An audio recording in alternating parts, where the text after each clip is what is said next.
আস্তে এই কি ব্যাপার কই যাও ভাড়া দিয়ে যাবা না কিসের ভাড়া? কি কয় কিসের ভাড়া মানে স্টেশনের পিছনের রোডে এত কষ্ট করে রিক্সা চালা লয়ে এলাম আবার কয় কিসের ভাড়া মানিটা কি ভাড়া ভাড়া তো আমি দিচ্ছি না, কে দিবে আমি জানি না। I am sorry. বাই। এই আজব ব্যাপার এই আস্তে ভাড়া দিব না মানে ভাড়া না দিয়ে যাইতে দেবো না কিন্তু এনে আটকে রাখবো কিন্তু আজকে বিশাল একটা কাহিনী হয়ে যাবো কিন্তু কয়ে দিলাম আমি ভাড়া দিব না, তুমি কি করবা? কি হয়েছে? আঙ্কেল আসসালামু আলাইকুম। ওয়ালাইকুম আসসালাম। তুমি চলে এসেছো, কোনো সমস্যা নেই তো? আমি তো তোমার জন্য অপেক্ষা করছি। আপনাকে সব পারিবারিক আলাপ বাড়ির ভিতরে গিয়ে করেন, আমার ভাড়া দেন, আমি জায়গা আমার বহুত কাম আছে। এই তুই এখানে কি করিস? আমি এই হুদাই এই নেই আপনার মেহমান লয়ে এসেছি কামে আইছি, আপনি আমার ভাড়াটা দিয়ে তাড়াতাড়ি বিদায় করেন, আমার বহুত কাম আছে। তোর ভাড়া কত? 150 টাকা। 150 টাকা? এত টাকা কেন? মামুনি তুমি কোথা থেকে এসেছো?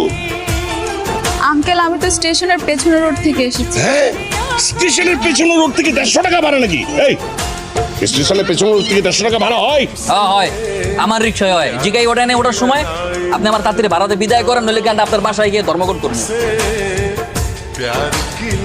কি ব্যাপার রিকশাওয়ালা সাহেব, সারাদিন পর আপনার আসার নাম হলো? এই খবরদার একদম খোঁচা দিয়ে কথা হবে না, আমি কোনো চোর না, চুরি করে আসছি। কি করছো? ওকে এত রাজকীয় খাবার দেওয়ার দরকার কি? ও তো রিক্সাওয়ালার মতো খাবার দাও।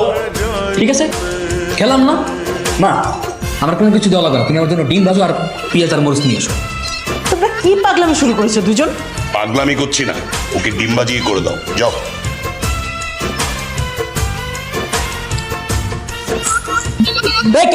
কে আমি। বাবা কি সমস্যা তোমার? হ্যাঁ এরকম সকাল সকাল ঘুমতো অবস্থায় পানি না মারলেও তো পারতা, পানি মারছো কেন? পৃথিবীর কোন রিক্সাওয়ালা সকাল 10টা পর্যন্ত ঘুমায় না। তোরে কালকে রাত্রে আমি কি বলছিলাম? কি কি বলছিলে? হ্যাঁ আর আমাকে একটা মেয়ের সামনে এরকম অপমান না করলেও পারতা, আমাকে অপমান করা ছাড়া তো তোমার কোনো কাজ নেই। হয়েছে হয়েছে, তাড়াতাড়ি করো, এমনি আমার দেরি হয়ে যাচ্ছে। 5 দিন যদি দেরি করে যায় স্যার তো বলবে মেয়েটা একদম কেয়ারফুল না, তোমার জন্য বকা শুনতে পারবো না। আমার যে কি ভালো লাগছে আমি তোমাকে বলে বোঝাতে পারবো না। অবশ্য তুমি যদি পাশ করতে তাহলে ফিলিংসটা বুঝতে পারতে। তাই বলতেছি ভালো মতো একটু পড়াশোনা করো, তুমি পড়াশোনা না করলে আমার কপালে দুঃখ আছে। কেন তোমার কপালে কি দুঃখ থাকবে? কারণ আমি যে রিক্সা চালাই, তুমি যদি পড়াশোনা না করে ফেল করো, তোমার বাবা আমার বাবার সাথে কথা বলে তোমার সাথে আমার বিয়ে ঠিক করো। জীবনেও না, আমি মরে গেলেও 2 বার ফেল করা রিক্সাওয়ালাকে বিয়ে করবো। তোমার মাথাটা একদম গেছে, যাও তো তাড়াতাড়ি। টাকা কি বাতাসে ওড়ে নাকি? হ্যাঁ, এইখান থেকে মেন রোডের ভাড়া 80 টাকা হয়। আরে ভাই আমি তো আপনারা আমার রিক্সা যাওয়ার লেগে আদর করতেছি না যে আমার রিক্সাতে আপনার যাওয়া লাগবে, যাইতে মন চলে যাইবেন দিলে যাইবেন না, আমার রিক্সাতে যাইতে হলে আপনার এইবারই দিতে হইব।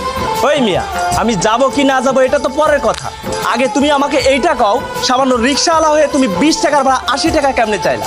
আস্তে ভাই আস্তে, সামান্য রিক্সাওয়ালা কারে কোন?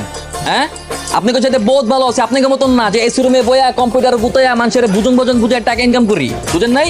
মাথার কাম পায়ে ফেলায় পরে ইনকাম করি। চর দিয়ে দাঁত ভেঙে দেবো, বেয়াদব ছেলে কোথাকার।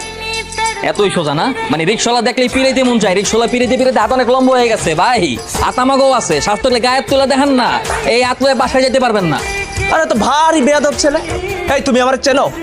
আমার চেনো? তুমি জানো আমি তোমার কি করতে পারি? কি হয়েছে হাসান ভাই? আরে ভাই দেখেন না, এই রিক্সাওয়ালা আমার সঙ্গে বেয়াদবি করতেছে। তুমি এখানে? ও আমি।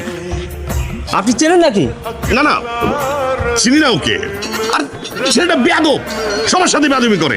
কালকে তো মফিজ সাহেবের সাথেও বেয়াদবি করে।